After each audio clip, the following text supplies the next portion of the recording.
Well, hopefully this time it won't rotate 90 degrees. I think I have that corrected. Apologies for the last video there. We left off talking about the reaction of a ketone with an amine to give an imine plus water, and then the reverse reaction, an imine plus water to give a ketone plus an amine. And we were going to talk about, down at the bottom of the sheet here, we were going to talk about the comparison of the two. And so what I'd like you to do first is to pause the video and do a comparison between these two things reacting and these two things reacting. Pause the video, identify nucleophile and electrophile in each, and then compare the nucleophile in the first reaction to the nucleophile in the second reaction. Which is better? Compare the electrophile in the first reaction to the electrophile in the second reaction. Which one is better? So go ahead and pause the video and use what your understanding is of relative nucleophile and electrophile strengths and electronegativity, and answer those questions.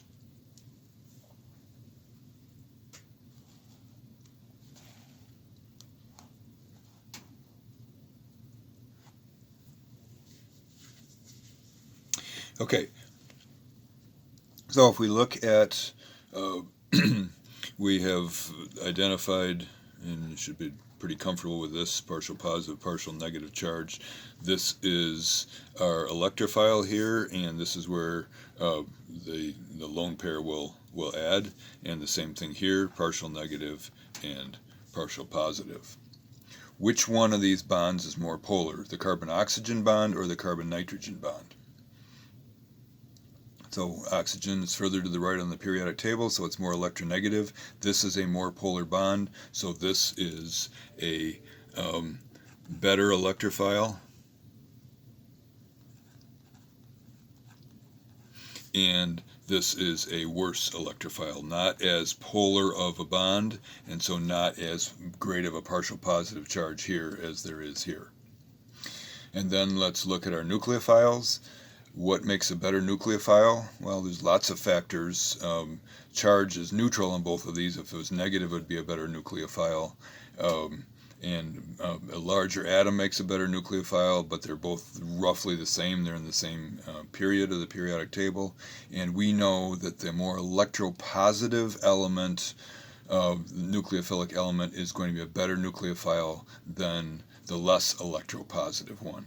And again, if it's more electropositive, then it is going to, when it ends up getting a positive charge on it after it reacts, it'll stabilize that positive charge better. So if you said that this was a better nucleophile and this was a worse nucleophile, then you were correct.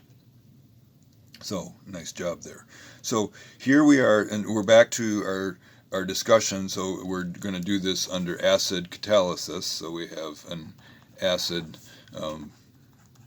source in there, and if this is a better nucleophile and better electrophile, this is the argument that they make, that this is able to react without having this activated. But this is not the case when we have a worse nucleophile, water, which is a poor nucleophile, and a worse nucleophile than a carbonyl here, or electrophile, sorry. So both the nucleophile and electrophile are worse, and so this will not go until it is protonated. So at this point, you've seen enough mechanism that you should be able to draw out the mechanism, the 6-step mechanism of this imine reacting with water to form the ketone and the amine.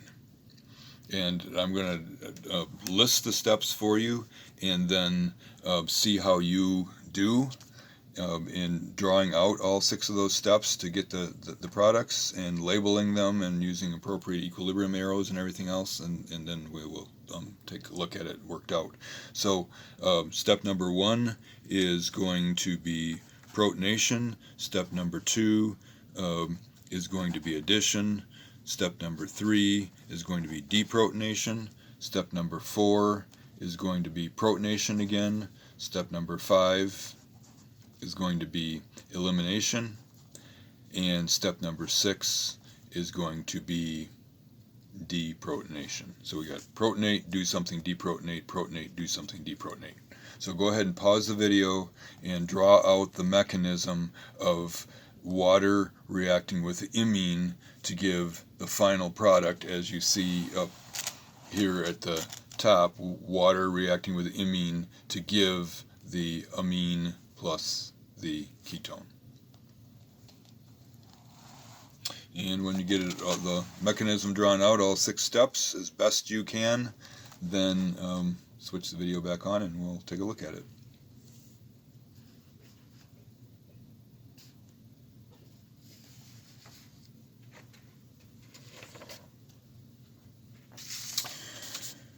Okay, so here is the mechanism drawn out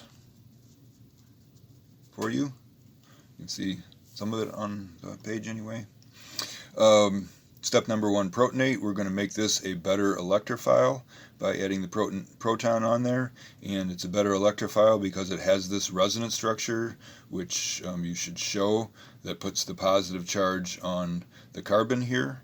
And again, it's going to be about half. These are going to be about equal importance, and so this is nearly a half positive charge on this carbon compared to initially, which it might have been a 1/10 of a positive charge or 20th of a positive charge, something like that.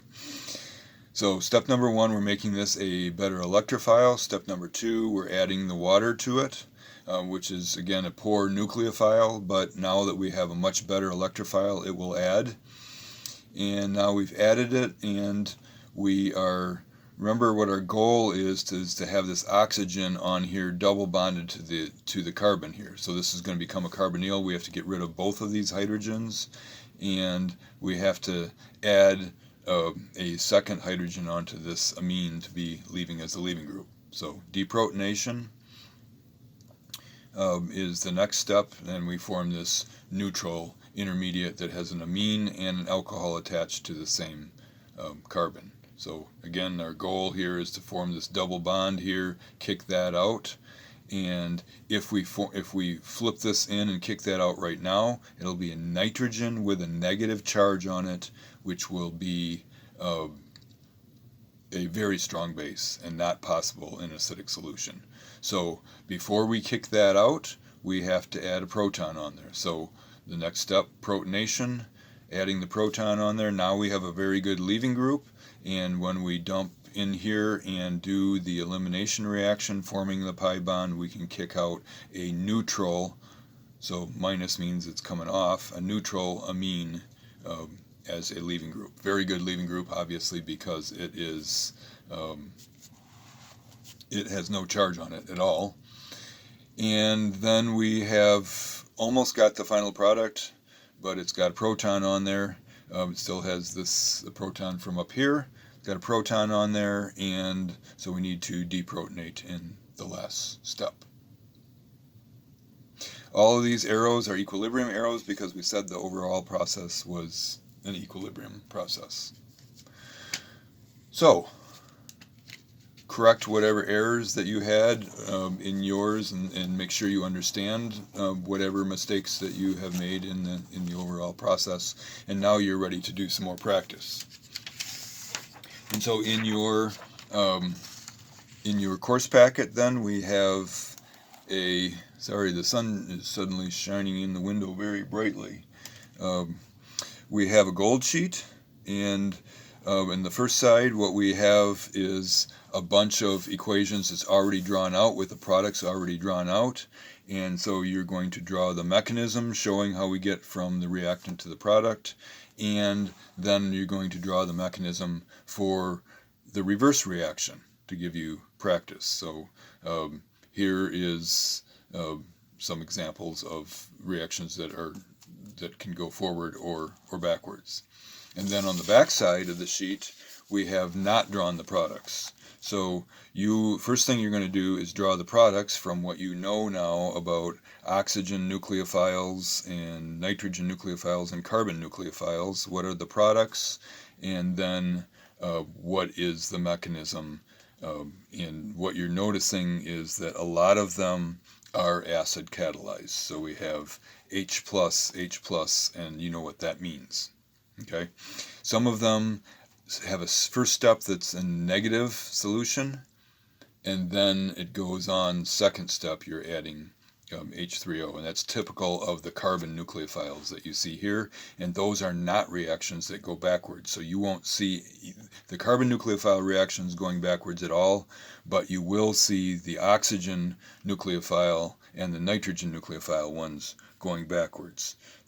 And so like the first one, we have a acetal reacting with water and H+, and then further down here on number 7, we have the imine reacting with water and H+, as well.